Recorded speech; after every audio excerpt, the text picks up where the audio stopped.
Hello and welcome back to Soxy Chicks. Yay. I'm Chrystal. I'm Bayleigh is Bayleigh. here. Of course, always. I'm not going anywhere. What's new? We, the Red Sox are terrible. That's what's new with me. So, yeah. And there's like the thing with the Red Sox is like there'll be moments where you'll be like, oh my God, are they going to turn that corner? Like Rafael Devers hit his first ever walk-off home run the other night. You're like, wow, this is great. And then Brian Bayo comes and just shits right on the mound. And you're like, back to sucking. I mean, Walker Buehler supposedly coming off the IL soon, so who knows? But man, the rotation for the Sox, like your guy Giolito, man, Giolito, it's either he looks like I don't know vintage Randy Johnson out there, or he looks like the worst pitcher on planet Earth. And I'm sure you dealt with that when he was a Yep. White Sox.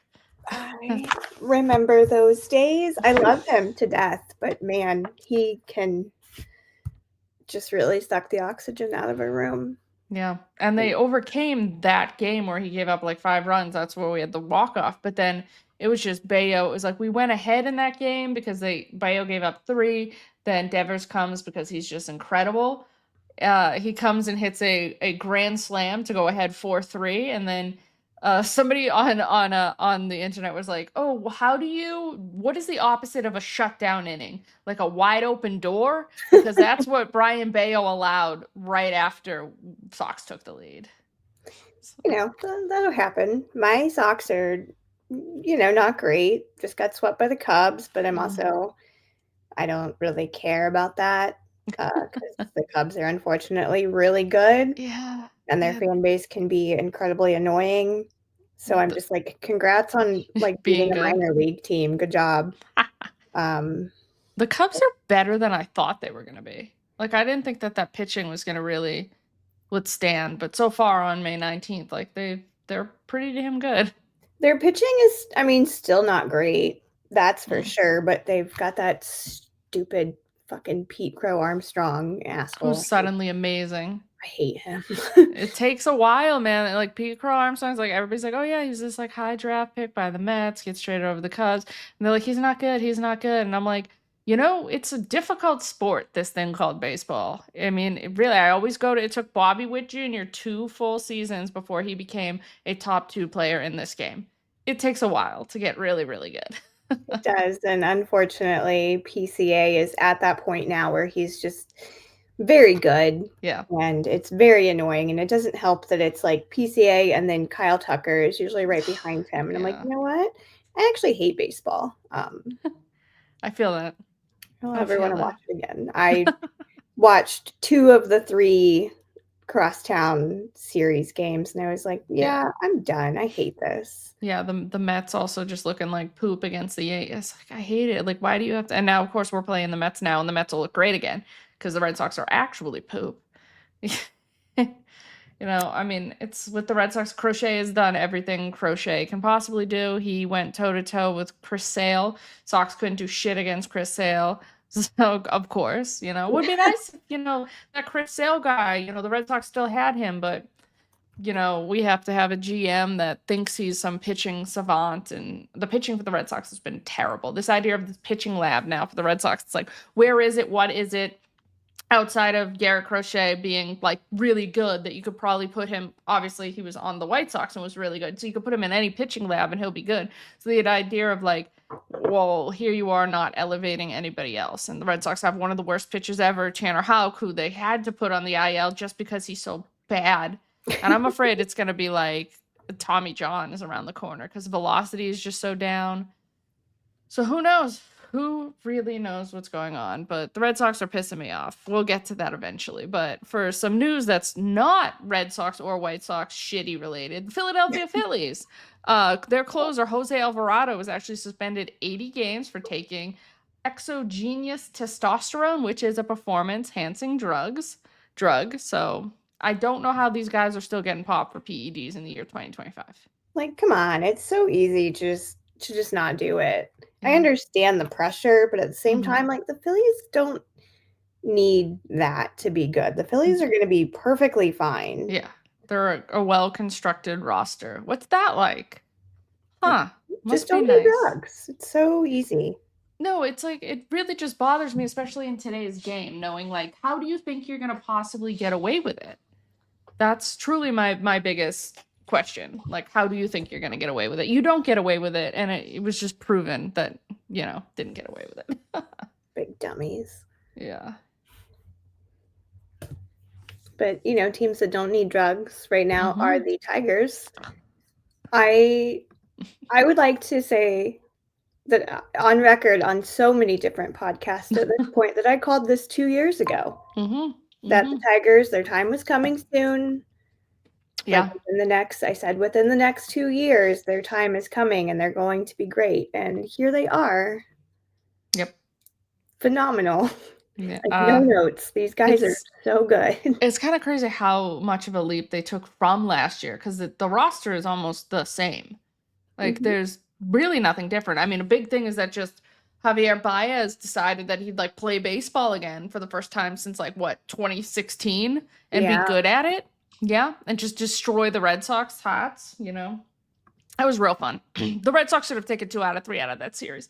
So I guess there is a comfort when you have a shitty team that's at least somewhat going toe to toe, where you're like, yeah, you should have taken at least 2 of those games, but I digress. They didn't. In the end, they didn't. They didn't get it done. And yeah, the Tigers, I mean, Hinch, it's great. Like, there was the needing the little bit of time to, really the young team getting themselves situated, but now they have a great guy at the helm. Yeah. Other teams don't know if they have the best manager or even if the manager's fault of certain things. So it's like I'm jumping ahead of our notes a little bit, but it kind of correlates with this is Brandon Hyde was fired from an extremely flawed roster.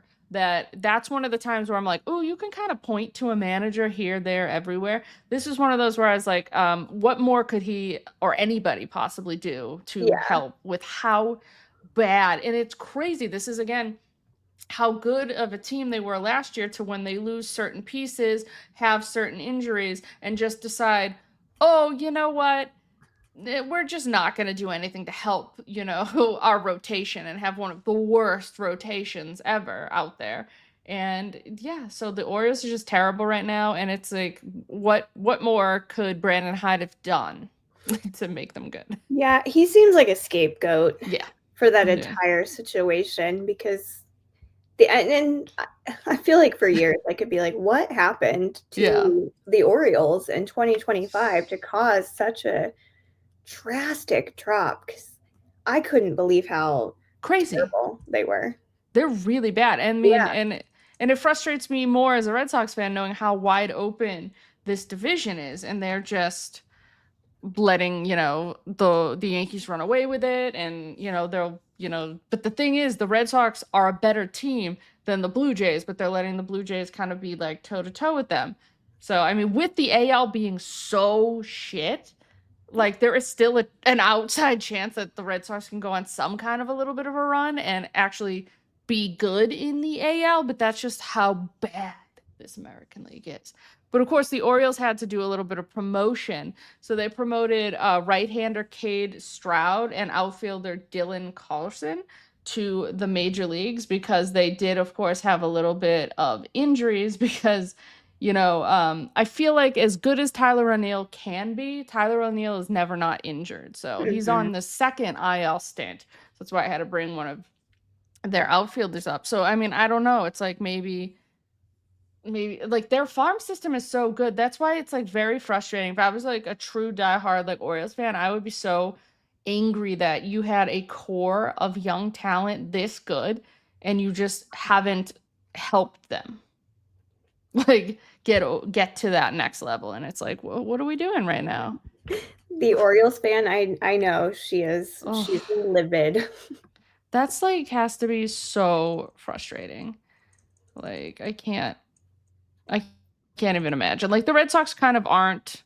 Well, what the Red Sox are doing right now is they're not allowing their young talent to get the chance. Somebody named Trevor Story, who is one of the worst players currently in the game of Major League Baseball, is still the starting shortstop.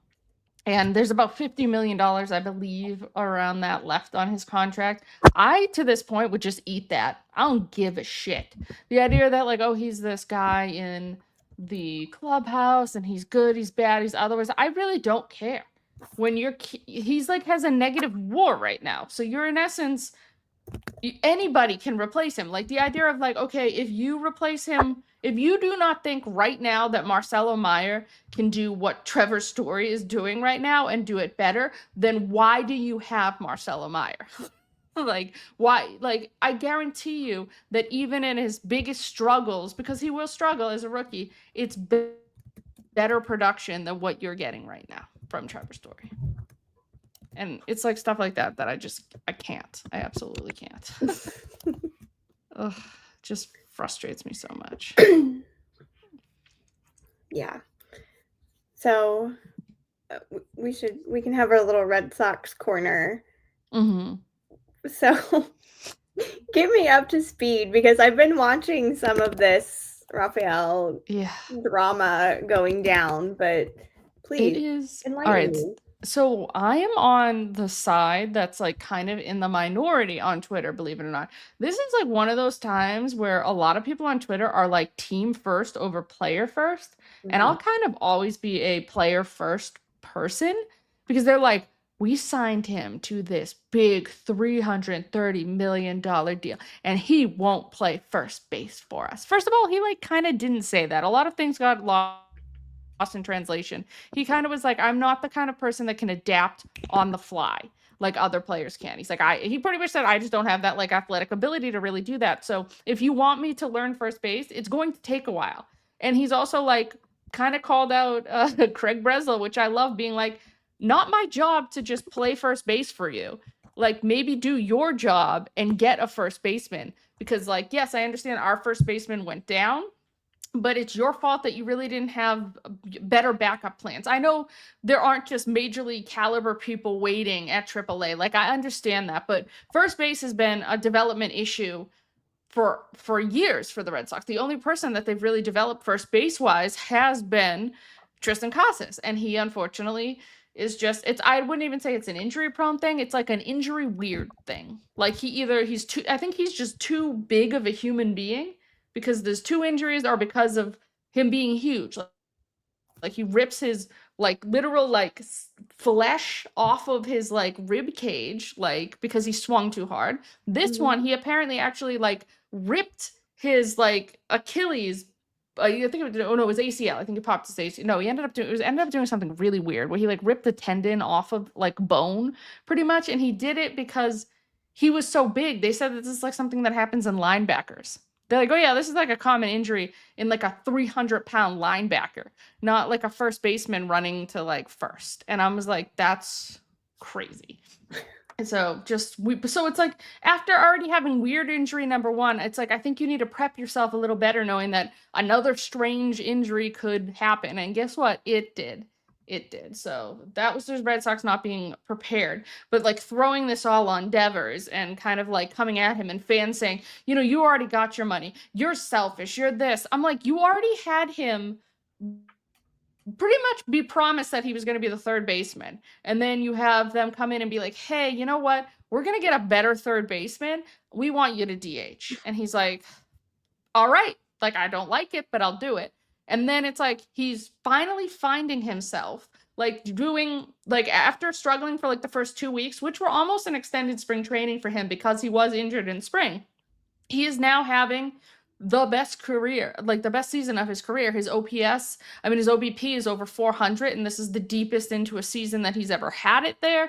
I think he's got like an 870 like OPS, like a 140, I think WRC plus. Like he's killing it right now and hitting clutch and just being great for the Red Sox. And like that's what I want. That's what you pay him for. You don't pay him to be like, oh, maybe I'm gonna have to play a little first base or I'm doing this. No, it's like, and the idea of like people being like, well, he's so rich, he's this, he's that, he should just take one for the team. Like he's also human, and the idea of like having to adapt not once but twice, and like he even made some of the comments he probably shouldn't have made, but I thought they were funny, mainly because I'm not a huge Breslow person, especially when he was like, oh, so if somebody goes out in the outfield, you want me out there next? And I'm like, that's hilarious. I'm sorry. I think that's great. He's not wrong. Yeah, that's the thing. That it's like, I was just really shocked to see a lot of Twitter come out and be like the team more than I think it's just like some people just don't like Devers, and I think it's because there is a language barrier. And Yeah. sorry, like that's not his fault. Like, and I'm sorry that you can't adapt to a player on your team whose English isn't his first language. Yes, I understand a lot of people love Xander Bogaerts and he spoke like 58 languages. Well, like that's great, and that's great for him. And there's people like never complained when Xander straight up said, "I'm a shortstop." But everybody, my favorite thing was, oh, he said that in a contract year. I'm like, so you're okay with Xander saying fuck the team to get his money? But now that, you have Devers being like, I'm not comfortable moving around the diamond as much as you're having me. Oh, but he's paid, so he can't say that, and he should just suck it up and play first. What if he is the worst first baseman on the history of planet Earth? Then you're bitching about that. You have him do what he does best, and that's hit. I was always a little like apprehensive about him being that paid as a DH, but I'm to this point now where I'm like, I really don't care. He's found his way, like, and just the big issue with the Sox right now is they are not fielding their best 26 man, and that is completely frustrating me. Like, because I talked earlier how bad Travis Story is. Like, they're to the point that now potentially they're going to move second baseman Christian Campbell to first, which I think he has the adaptability. One, because you put him in, he's played left field, he's played center. They put him at second. He's like a big 6'3" guy that I think he could probably be a pretty good target over there at first. And he's young, and I think he can adapt to it. So if you're putting him there, I feel like we're stuck with Trevor Story no matter what. You put Trevor at second base because he's also hasn't been the defensive wizard that he used to be as well at short. So then that allows you to bring Marcelo Maya up and stick him at short. And then you've got Bregman at third, Rafi DHing. And then your outfield is like, people are talking about how like the metrics are showing that Ceddanne Rafaela is better than what he's showing. And I'm like, yes, I can see those things, but I'm also seeing that it's still a well below average WRC plus. And I think this is the kind of person that it's more beneficial for him to be in a super utility role. And that allows you to then bring up Roman Anthony, the consensus number one prospect in baseball. It's not like you're asking or putting Rafael on the bench for some scrub. You're putting for the consensus number one. Throw him in left. Duran starting to round that corner now that he brought his leg kick back into his swing. That's your that's your center fielder. And then right field, you have Gold Glover, Willie Abreu, who's OPS is like in the 900s. And then that is your best 26 man, at least from a hitting standpoint and a fielding standpoint. But I don't know when the Red Sox are ever going to give that. And that's part of the issue, is that they're so afraid to do certain things, or they're afraid to lose out. Like the idea of like, you bring Roman Anthony up right now. What if he plays really well and wins Rookie of the Year? Then you lose that year of controllability. How about you just pay him? Like that's my thing. Just pay him, and then you don't have to worry about that, and field your best 26-man roster. But that's sort of always been an issue with me and the Red Sox. It was even kind of an issue when Chaim Bloom was here too, but I think it's more of an issue now with Breslow, and it's kind of driving me up a wall. Well, on to better things, at least that the Red Sox have done lately. I love their City Connects. They're fun. At first, I was like, I don't know how I feel about them, but then they've kind of grown on me. I would think they would be incredible if they were a pullover. I would love that as a pullover. Okay. Because the Rockies' latest one was a pullover, and I really love a good, like the Red Sox 75 home uniform was a white pullover, and I was like, that is such a clean uniform. And I'm just happy that the pants are white, because I was terrified this whole thing was going to be like Green Monster Green. Right. And I was like, oh, that could make you really want to vomit. But I like them. They're fun. The writing, I'm not sure if I'm a fan of like the number in the front, like the yellow numbers in the front. Yeah. That's my only thing where I know some people really like those, but I'm like, I don't know, because they brought in the yellow into this. A lot of people are looking for maybe a little pop of red, maybe if those were red instead of yellow, but they are overall pretty nice looking. Yeah, I think you're right. My only gripe was the yellow. Yeah. And again, I feel like I understand the intent behind all of it, but that green is just beautiful. That's like one of my favorite shades of green. Yeah, it's nice green. How do you feel about the Chicago Bulls ones that you now have? I will say they're kind of interesting. They've grown on me when it's like a night game. Yeah. Like for Friday night, because they wear them for Friday night home games. Mm-hmm. Under the lights, when it's a night game, they look better. Yeah. If I could completely remove the part of my brain that's like, this is just another Jerry cash grab because he also owns the Bulls, then I would love them. Like, no joke, I would love them. I would think that they are incredible. But because I know that this is just another Jerry cash grab, it kind of ruins the appeal. But the hats are really nice. I love the hats. I would actually probably buy one. And I mean, my son likes it. wants one too, so that'll probably be a birthday gift. But they're growing on me, at least. Like, I don't actively like hate them or gag at the sight of them like I did at first.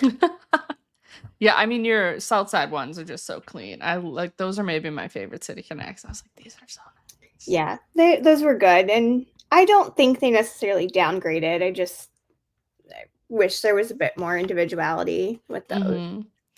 What was interesting about these ones is that Sam Kennedy, who's the president of the Red Sox, like came out and said, oh, they're going to be controversial. And I was like, these are so less controversial than like the legitimate marathon colored ones. Right. Oh, like I was like, because so when he was saying that, a lot of people are like trying to be like, oh, maybe they are all green. And people could be like, oh yeah, that's kind of gross. But then when they came out with like the white pants, which is the green stripe up the side, everybody's like, oh. And I think there's like less controversy, way less controversy surrounding these ones than any of the other ones. The marathon ones are just so polarizing. They are.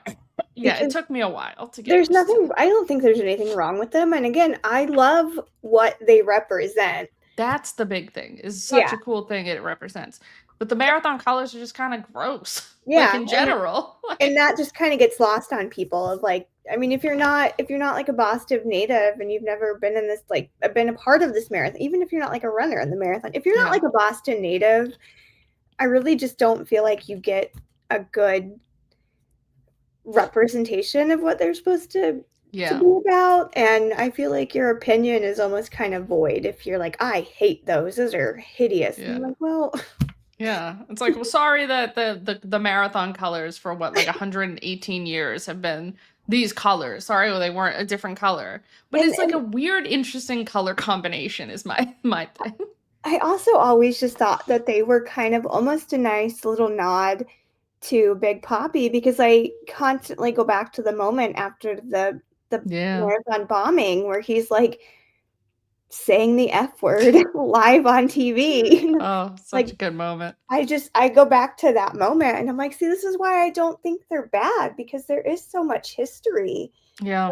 And there are really dark times, and they're kind of representing like a more united front after that happened. So I can't hate those City Connects. Yeah. And I'll be interested to see how they, now having two City Connects, how they kind of rotate these in to like you said, there's Friday nights they're wearing like their one. So I'm like, I wonder how the Red Sox are gonna now pull in their new ones. So I'll be interested to see how they do that. But I'm a home white girl though. I love a home white. I'm just like, there's nothing better than the home whites. And now, because you can only have so many uniforms, they had to drop their blue road uniforms, which are fine with me because I was never a fan. But they're now wearing their red home tops on the road. And the red home ones don't have their name on the back. And it's very weird for me to see them without a name on a road. I kind of don't like it because it's too Yankee for me. I don't like it. No, that's totally fair. I had to actually explain that to someone recently, because we were looking at different jerseys and they were like, why doesn't this have a name on it? And I was like, oh, well, you see, the Red Sox and the Yankees have to be.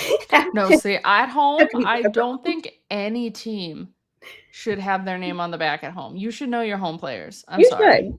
That's just how I feel when it comes to the home. And I think it's so clean when it's not at home. On the road, yeah, please have a name on the road.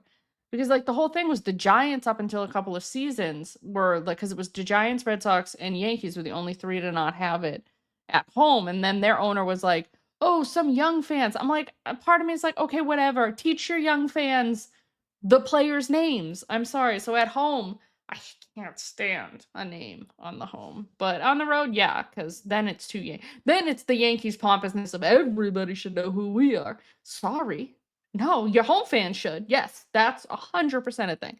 But because I think it's like you look at how clean the Dodgers uniform is, and then you just see Betts and Otani on the back, and I'm like, nah, that would look so much better if it just was 1750. So that's how I look. I like a clean. I like something looks clean. That's why the City Connects, some of them look to, I understand it's to attract the fans, Mhm. it's to get them to buy stuff. So when something looks too kitschy, I'm like, this doesn't look like this is something a major leaguer should be wearing. That's some of the problem that I have with the City Connects. Well, the White Sox, when they did release their City Connects, they were showing pictures inside the team store. Mm-hmm. And if you ever go inside the White Sox team store, they have this big display that they change out. Like for the longest time, they did just have the old South Side City Connects. Yeah, that's Or cool. like, they've had like the ridiculous, ones from the 70s. Like they change it out, but now that the City Connects are here, that's predominantly what they are. So they were showing all these pictures and like had a video, and they were showing the new setup where they have like these mannequins that have them, and they have all of them just kind of lined up. And it was like Luis Robert Jr., Andrew Vaughn, and then boom, Frank Thomas, because we don't have anyone else on our team. So I was So like, true. don't do that to Frank. He did not ask for that. Yeah, they've released all the City Connects. You can get them in like Poppy's number and stuff. And I'm like, but why? Like I Poppy will never wear a City exactly. Connect jersey. Why I are you draw that wearing it? line where Yeah. Frank Thomas is never going to be in that. You shouldn't be giving him a City Connect that you can just go and like pick up at the shop and Yeah. go check Yeah. out. You can do this. Yeah. And my thing is, I don't know if everybody's number is like available to purchase. Yeah. So what if you like, because that was the Red Sox team store used to be really, really awesome. And now it's just like corporate fanatics BS. Like it used Mhm. to be that also when like Majestic made the shirts, if you went into Fenway, the shirts were so effing nice. Like the jerseys so nice. So I'm so happy like I have old jerseys that were like the really nice ones. Now it's just you go in and they don't have it. Even at the team store, you can't get everybody's number. You could be able to. My mom got me back in the day, Gabe Kapler. Like I was expect you don't expect to go into like a sporting goods store and find Gabe Kapler, but you could go into the Red Sox team store. They had the wall with everybody's like jerseys, Mhm. and my mom was able to get like a Gabe Kapler one. If there's like an obscure player that somebody likes, like even the team store at Fenway like doesn't carry that anymore, and that like drives me insane. Like I have an old Alex Cora one that you wouldn't have been able to get anywhere except for the team store, and now the team store is just so like Nike-ified and Fanatics-ified that it's like I hate That's it. and that's how it is everywhere. That's how it was at City. I was trying to remember what I was looking for. I don't know. I was looking for just random shirts at City Field Mm-hmm. when I was there, and I was like, "Oh, I can get Lindor, I could get Soto, and Mm-hmm. or I could get Pete Alonso." And that's it. That's like it. And that's it. And I mean, it's like the White Sox. Thankfully, when I went to Fenway, they still had Majestic doing their stuff. Oh, that's good. But when I went to Oracle Park, and I'm like, I'm gonna find a Tim Lincecum shirt, Nope. there was not which is wild to That's actually me. kind of hilarious. Like, why is his It stuff not there? completely wild that there was nothing. I couldn't find a single Tim Lincecum thing, and I That's went kind to of like the crazy. big team The big store one, at Oracle yeah. Park. I was searching. I looked top to bottom on both floors of Yeah. that store. Nothing Tim Yeah. Lincecum. I went to Marlins ballpark when it was like the final season of Curtis Granderson's career. And I'm like, oh, I'll rock the hell out of a Curtis Granderson Marlins like jerseys. I went in, I was like, oh, so like where are the Curtis Granderson ones? They're like, we don't have that. I'm like, he's a current player on your team. You I get like the idea of like, oh, we don't sell enough, so we're not gonna make Yeah. enough, but also bite me. That's how I kind of feel. So I had to go. I mean, I have what I love now. I have the orange Detroit jersey with the big D and Granderson on the back. But I had to go on eBay, and it was affordable to actually get it on eBay. So I'm like, I'm glad I have like that piece of memorabilia. But Yeah, I had to find on like I think it was like, I ended up finding it on Poshmark, I think. I found an old tin Lincecum one, and it has the Freak instead. Oh, that's with the cool. Freak and then his number. So I was like, okay, well, I mean, this obviously will win. This is probably what I would have opted for had I done something like custom too. But the fact that the stores didn't even have it. I know, he's one of your biggest franchise like players. Like I assume they had Posey stuff, especially since he's now the baseball ops guy. Or was there not even Posey? No, I didn't see any That's Posey, because I probably would have bought Posey too. Crazy to me. That was my thing. Like, I try to buy a jersey from each club where you're I go going, to. Obviously, there was no one for the O's, so I couldn't get an O's jersey. I had to just get like a regular shirt. And even then, they're like kind of getting rid of the stuff that says Oakland. So I'm pretty sure the shirt doesn't even say Oakland, which is a bummer. But yeah, I mean, they're phasing out all the Oakland stuff too. So yeah, you have to definitely go like eBay or like Poshmark to find an Oakland thing for sure. Yeah. But they now didn't everything's just athletics in there. That's crazy. There's no No, nothing. It was just like, here, you can just get this shirt that says athletics on it and it's green. Congrats. Like, this is all you have. That sucks. Like, that's why that shows how you're alienating a fan base right there. Yeah. Oh, yeah. I can't believe. Speaking of alienating fan bases, so Major League Baseball has just said yes to a legit dead piece of shit that is Pete Rose. And he is now eligible posthumously to go into the Baseball Hall of Fame.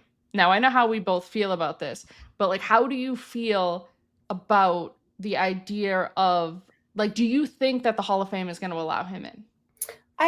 So here's my thing with him. Mm-hmm.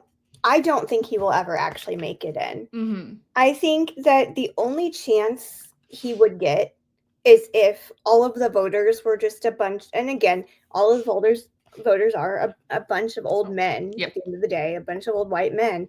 But I think you have to be very connected to the Reds organization and be like an older Reds fan. Yeah. Even think, yeah, let's put him in, because we've seen this in the past few years now, like Omar Vizquel dropping significantly after accusations came out. Curt Schilling dropping significantly because he's a piece of shit. Yeah. So I'm seeing this pattern, whereas, the committee that votes on this is starting to be replaced by younger people, and they're starting to realize, hey, we're not going to get great press if we're letting these douchebags in. Yeah. So I don't think he will actually make it in. I think that is too polarizing. But at the same time, I was so disgusted watching, because the White Sox played the Reds.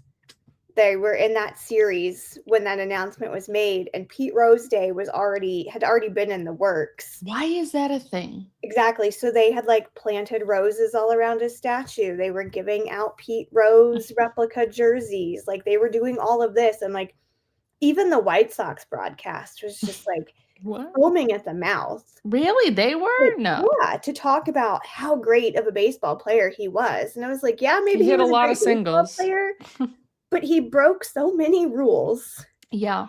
And he's a pedophile. That's I'm to a point where I'm like, if literally all Pete Rose did was bet on the game of baseball, I'd be like, who gives a shit? Especially now with like betting is so ingrained in this sport. Yes, you still can't and shouldn't, blah, blah, blah. I understand that. If it's a rule, it's a rule. You break it, F you. But there's a part of me where was like, okay, whatever. Like, he always claimed that I think he claimed, but again, you can claim whatever. He claimed that he like never bet against the Reds, that it was all like, so it's like, okay, whatever. And he never did it. Like, it wasn't like, like the whole Black Sox scandal of 1919, I think it was. So it's like that whole thing, because they also, Shoeless Joe was allowed back in now. He's the eligibility. It's like they were like throwing the game like actively, whereas he was like, I was never throwing the game, I always played hard. It's the idea that he had sex with children. That's my like, yeah, no. If you were just And then he was so dismissive of it, because not only was he, dismissive, but he was also just very insulting to a female reporter, by the way, with the whole, that was 55 years ago, babe. Like, no, shut up. This was a 14-year-old. Yeah. And you lied about her age to make it seem better. But still, you lied about her age to say she was 16. Oh, yeah, that's still, you're still a creep, buddy. 18, even 18, you're a creep. Because you're a grown-ass human. But it's like at least 18, they're technically legal. But like, see, you have to get to at least 25 where your brain is fully developed. Then, like, even then, it's like, I'm old. Even a 25-year-old is way too young. But I'm still like, oh, at least his brain is fully developed. Not like, oh, I'm having sex with a 14-year-old. What? And call it what it is. It's not rape. sex. It's not a relationship. It's not an affair. It is rape. Yeah. That is a child. I have a 14-year-old right now. No, I hate that. And I think about him, just that, it's just disgusting. It's a child. Like, it's a child. And the idea of like, okay, the idea of like consent. How does a child consent to something like that? Like, if you think about it, again, you have a 14-year-old, you know that you have a child. Like, it's like, what could he possibly decide on? Like, it's like, you just are like, no. Like, no, absolutely not. You've taken advantage and you've raped this person. And the idea of like, and then you'll have the side argument of like, oh, Ty Cobb's in the Hall of Fame. This person's in the Hall of Fame. Okay, cool. I'm glad we are now realizing that these pieces of shit shouldn't be in there. There was a time where we just didn't realize these things. And then that's the stupidity of just humanity at that time too. But now we've gotten better. It's not much better, but like we've gotten better to the point that, yeah, you would keep a Ty Cobb out of a Hall of Fame. Or like when you put it at a number standpoint, Curt Schilling should be in the Hall of Fame if you allowed Mike Messina in. But you allow Mike Messina in because he's a good person. You keep Curt Schilling out because there's like multiple levels of him being a shitbag,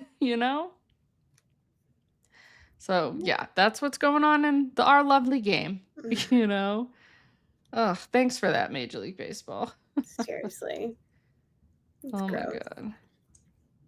But for some other sad news, but this is just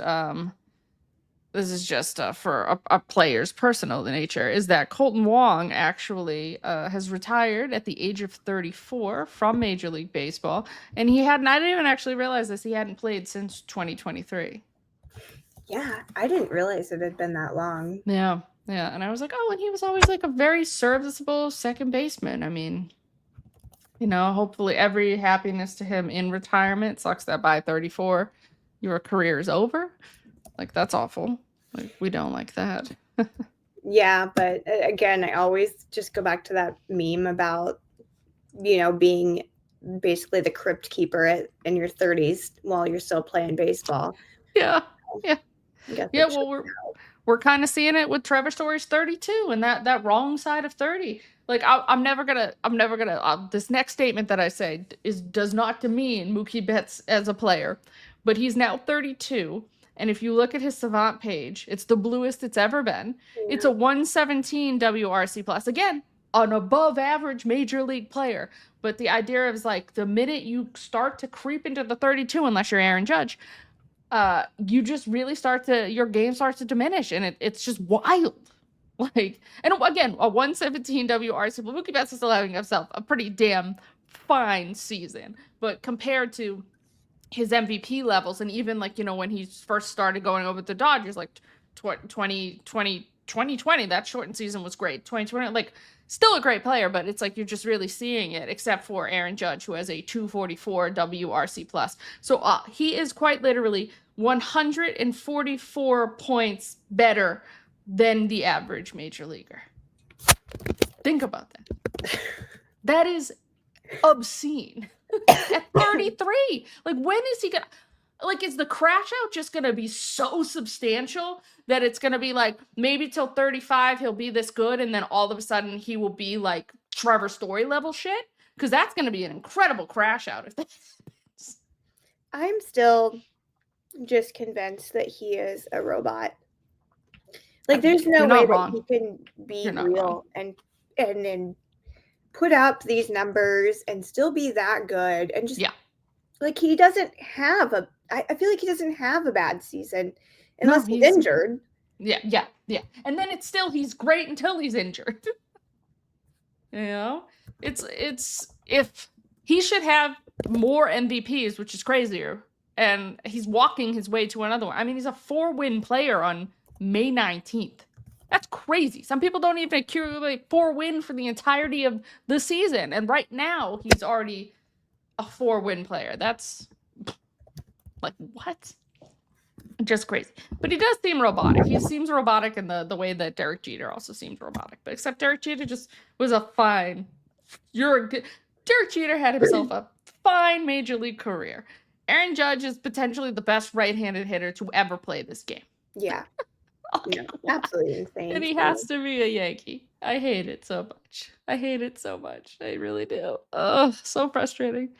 And he'll retire a Yankee. He's not. 100%. He's never going anywhere else. No, the fact is that, like, you know, when people thought he was potentially going to go home to be a Giant, if that didn't happen, then nothing. And it'd be interesting to see, because I think he got an 8-year deal, which was like, so probably takes him through his early 40s. But then it's like, what if he's still really good in his early 40s? Then another deal is probably coming his way. And yeah, again, he has to show up in October. But it's funny because, like, I do love how, like, other fans talk about, we love that he doesn't show up in October. The pressure is on from Yankee fans. Yankee fans are the only ones that want him to show up in October. Every other fan is like, yeah, be the best player that's ever lived during the season and then just be dog poop in October. We love that. That's the Aaron Judge we love. You know, keep doing that, Aaron, please. This next one makes me happy just because I hate the Twins and they're a division rival. So the Brewers finally ended their 13-game win streak. Insane that they played that well. I don't know what's up with this Twins team. And again, they aren't even the best in the division. And the AL Central is so bad. But it's crazy that the AL Central is now, like, good. Yeah. like you're at least having, like, the Tigers, the Twins, like, you're having these teams that are, like, kind of going back and forth with each other the way that the AL East used to be. And now the AL East is just crap. It's just the Yankees are up there and then we're clawing our way to hopefully being second. I don't even think the Yankees are that good. And that's what's really getting me. Even though, like, there are, again, some people that are super into metrics will tell you that on paper the Yankees are not even just the best team in the AL, that they're the best team in baseball based on how hard they hit and how weak contact they get from their pitchers. But that's a metric that I'm like, I don't know if I can completely buy that. I think a lot of other things have to go into whether or not they're truly better than the Dodgers. But the Dodgers getting swept by the Angels was maybe the funniest thing ever. Obsessed. That's baseball, baby. Like, I don't know how that happens, but it does. It happens. How can you not be romantic with baseball? Yeah, that you can just...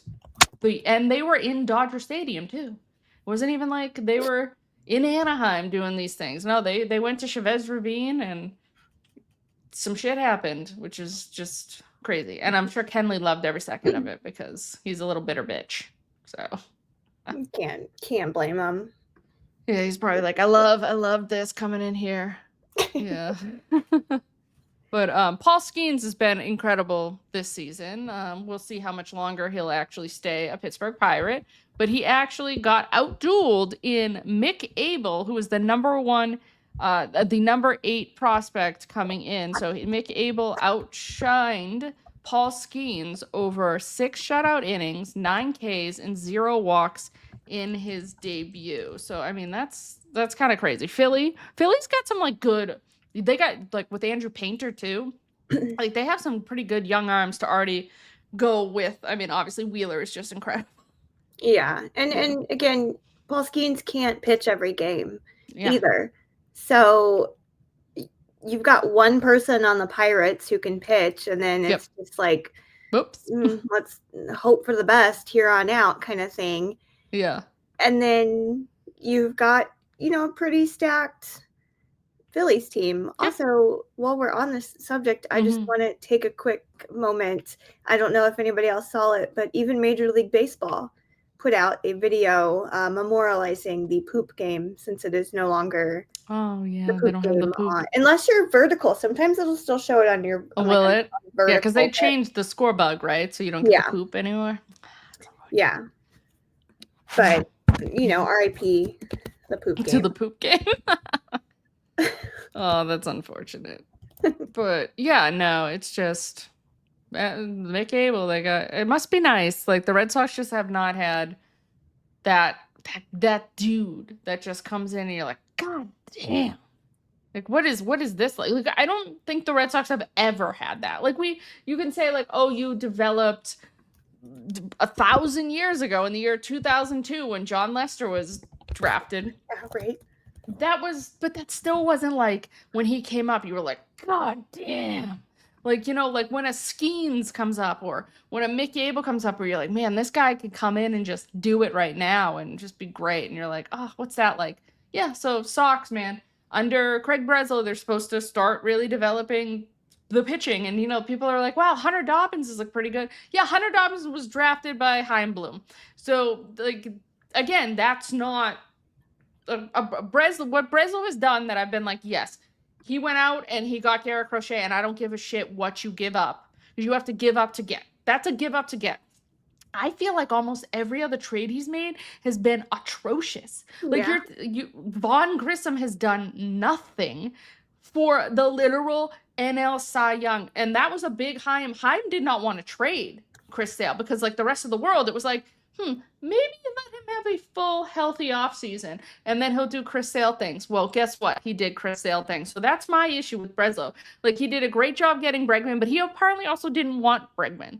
That was ownership and Alex Cora being like, we need Bregman, get him. So the one thing was Crochet, which I'm like, any moron could be like, it'd be really good to have Garrett Crochet on our team. So that's why I've kind of been a little like lackluster. And like, there's a lot of people being like, well, I bet that Chaim Bloom couldn't have gotten Garrett Crochet. I'm sure if the Red Sox ownership allowed him to do the things, he would have done those things. And yeah, sure, when he was allowed to spend a little bit of money, it was on Trevor Story, which has not worked out well. But of course, when you get Trevor Story like 3 years ago, you're hoping to get production out of him. And then he's just been hurt. Now hurt so much that you're like, oh, maybe you're actually not good anymore. So like, that's like a hindsight is 2020 type thing, I feel like. And you're like, Yeah, so I wonder, when we're talking about Paul Skenes, I also wonder if he's starting to kind of level out because he also had a very bad game recently. Yeah, they've been kind of talking about it. I think it was on Baseball is Dead. I think they were kind of talking about how there were certain metrics that just weren't as like sexy looking that they were in the smaller sample size, and that it's like he's good, but he might not be as good as that rookie season may show. Yeah, which you're right. I think you're right. He's leveling out. He's kind of coming back to earth, and maybe it's just the curse of Pittsburgh that is forcing him to level out, because I really just think that they're cursed. Yeah, Garrett Cole was good there, good enough to, warrant being traded to Houston, and then should have won a Cy Young in Houston, then gets the biggest contract ever for a right-handed pitcher, goes and actually gets a Cy Young. So it's like you could be very right.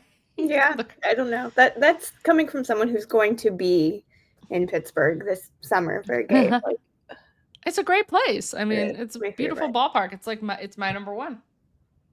Yeah. Brutal. Yeah. Where else are we at? Oh, the Royals. Yeah. Oh yeah. So yeah, the Royals have promoted Jac Caglianone to AAA. And I made the note, he will probably be in Major League Baseball before either Marcelo Meyer or Roman Anthony, because the Red Sox organization is just terrible at promoting at the right time. And it's nice when you see guys getting promoted who deserve it.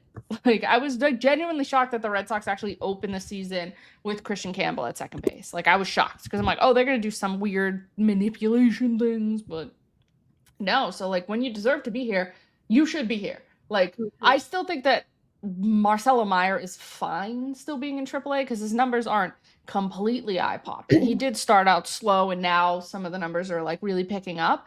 But like Roman Anthony has no business. The fact that he celebrated his 21st birthday in Worcester and not Boston Oh. is ridiculous. I'm sorry. He should have been a 20-year-old major. He should have opened the season.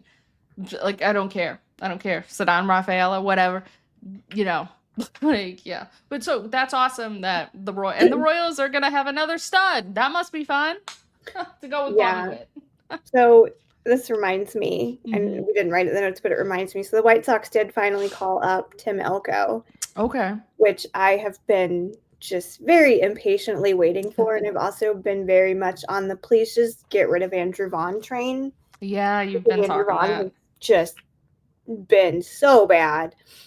And I mean, Tim Elko has already got 2 home runs this year, which I think is, I mean, he's been up for less than a week, and it's like probably half of what Andrew Vaughn's got so far this season. So, you know, but they're like DHing, and they're like, we're going to just DH Andrew Vaughn. And I was like, actually, why don't we just DFA Andrew Vaughn, not DH? Just like, get just loose. I'm done. Wasn't he like a high draft pick for you all too? He was. He's a very high draft pick. He skipped minor leagues entirely. He was this like college, just like, I mean, he was so lauded in his college career. He won, you know, like a Golden Spike. He was so great. He came in great. Like, he kind of came in guns firing, and I loved him that first season. I was like, hell yeah, this is going to be my dude. I love Andrew Vaughn. And then it's just like he completely fell off a cliff somewhere along the lines.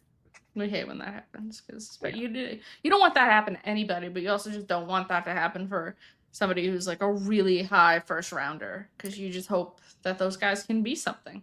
And it's also weird because, again, he fell off so hard, but then Miguel Vargas came in and was not doing great, and they basically just kind of changed up his stance, figured out what he was doing wrong, and now he's hitting home runs left and right. And I'm like, okay, well, can you figure out what's wrong with Andrew Vaughn? Yeah, it's like, well, nobody can figure out what's wrong with Bobby Dahlbeck, and then when you get DFA'd by the White Sox, you're like, wow, you've really hit the bottomest of the rock. I mean, I guess the only thing worse is, I don't know, get DFA'd by the Rockies, who, shit, those Rockies might be coming for your record. Please, take it. Take it, Rockies. Also, poor please. Bud Black, again, what the hell is Bud Black supposed to do when you won't commit? That's like the idea of like firing your owner. I mean, firing your manager is as if like ownership is pissed that the on-field product isn't better than what it should be. What you put out there in Colorado, what you put out there for the White Sox, what you put out there in Baltimore, how is anybody supposed to get better than at that point you just put on that field? You just have to completely reboot everything. Yeah. There's nothing there that's going to save you. Chris Bryant's not there to save you. There's nothing left. Is he hurt still? I feel like he's never not hurt. I don't think he's played at all. Man, he just really stole a ton of money. That was the biggest shock of my life when they were like, and Chris Bryant signs a deal with the Colorado Rockies. And I was like, wow, this man must really, truly value being as close to home as he possibly can be while making good money. Because I'm like, holy shit, dude. Like, I'm glad you're this big family man that really wants to be as close to Vegas as possible. But holy shit, you just completely derailed your entire career and then just stole a bunch of money from Colorado. But I talked about that recently for the Mariners visiting dugout. We talked about how he was already really set up. Like, he didn't need that Colorado money. He didn't need any of that. He basically just kind of went there to die off. Yeah. And that's okay. And he's close to family, and he's set, and he doesn't need baseball in his life because he was way more popular before he even came to the sport. Like, he was very well known. He was very popular, and he's just this very pretty man. Oh, and he those eyes. He didn't need any of that. And then he just got on the right team at the right time and got the World Series with the Cubs. And then he was just like, all right, I don't really need anything else. But yeah, it's like, but the thing is, it's like the thing is, when healthy, he can be really good. So it's Yeah. like, if you were to take being healthy and being on a good winning team, that face could get you even more money, dude. Lethal. The face Imagine, is like, lethal. if again, he's not Aaron Judge level of a talent, but imagine if, like, an Aaron Judge, who's like a good looking guy, I'm not saying he's not, but if you had Aaron Judge level talent in the body of Chris Bryant, that's bigger than Shohei Ohtani. I don't care. Yeah. That is like, holy Yeah. shit. No, Like, absolutely. woohoo. Chris Bryant's beautiful, and I will Oh, never yeah. not be afraid to admit that. 100%. 100%. That wife hit the jackpot, snagging that man up in high school. Damn, girl. Seriously. My hero. So pretty. Now on to this wild story. I hadn't heard Very. anything about this. Isn't it crazy? So, Oh.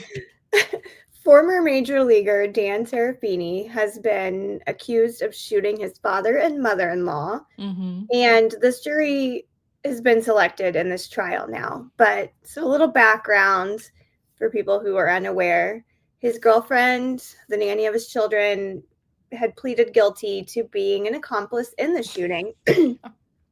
And before this, he was suspended for 50 games in 2007 for violating a drug test. So he's kind of a hot mess.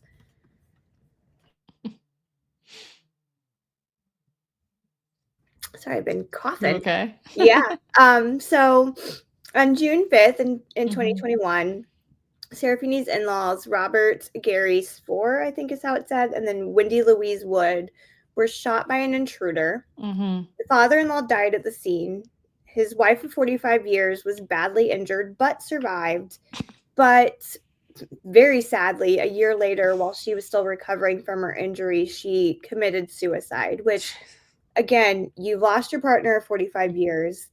You were pretty badly injured in a shooting. I understand completely her mindset for that. I don't think I would want to live through that either. It's brutal. Absolutely brutal. And I was just like, wow, this is one of the most, like, because there's definitely come out some wild stories of things that have happened, post playing career. But I'm like, this one is insane. Yeah, really, really sad. It's kind of like, what was the motivation to, because it was like, an intruder had got in originally and they weren't sure. And then, bing, bang, boom, you figure out it's him and this, the nanny of the children. What was the intention on going in there? Were you intending to kill these people? Were you intending on taking something? And it just went haywire? I'm like, this is just like an insane story. Yeah, really sad. Really, really sad. Oh, so brutal. Like, it ruined an entire family. Like, shit.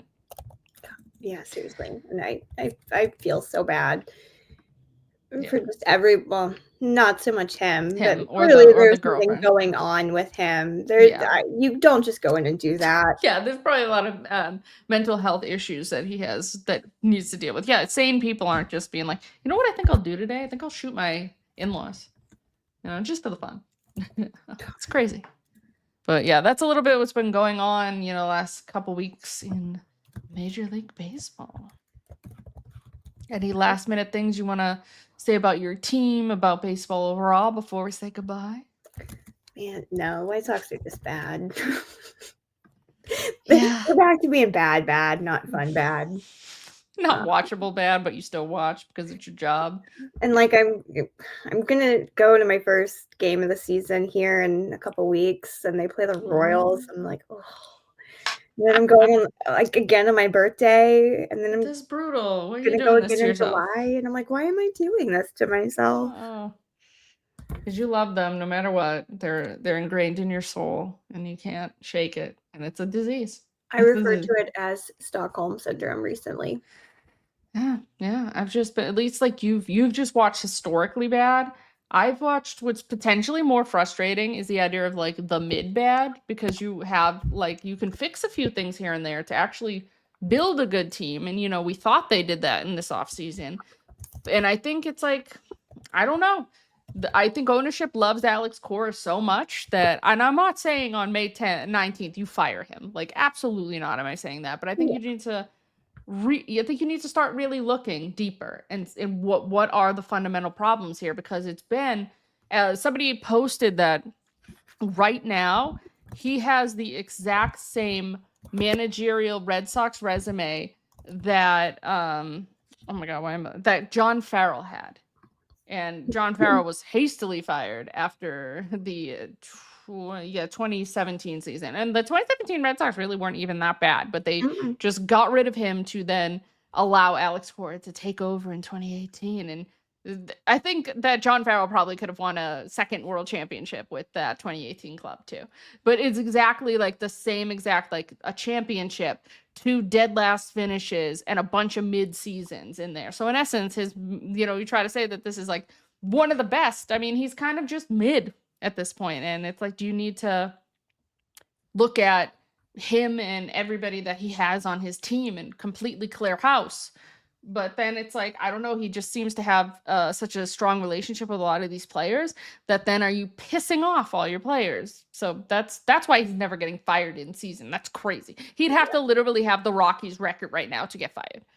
Like, and then you're like, yes, absolutely fire him. So that's what's going on with my frustrations with the Red Sox. It's fair. It's all valid. Baseball is weird. It is. It really is. Oh, but we love it. I know. I have a serious love-hate relationship with baseball right now. It's so true. It's so true. I say that as I have to cover a game tonight that doesn't start until like almost 8 p.m. my time. Oh, really? Where are they? Who are they playing? They're playing the Mariners. They're home, but they're playing the Mariners. Oh, they're just playing is it a little later? Well, I mean, I guess it's early for like Central Time, but when you factor in Eastern Time and people on the other side of the country. Yeah. That's the only nice thing about like when I'm in LA, it's nice that like the games are so early. It's like 4 p.m. and I'm like, oh, this is nice. Because then you could go to work, catch pretty much the whole game, and then still like go out and you're out at a reasonable hour. That's what's well, I have covered. I do Monday and Thursday coverage for the most part, and next Monday, since it's a holiday, the game's at like 4. I'm off work, and I'm just like, I got like a whole afternoon, and then I've got a whole evening after that I have for free. Enjoy it. Enjoy it. Just have to deal with them for a couple hours, and that's it. Then I'm free. Oh, well, to be free of our mid to poop teams. But we love them. We do love them. Yeah, well, that's what we've got. So we'll see you in like 2 weeks or something. Yeah, we'll be back. All right. See ya.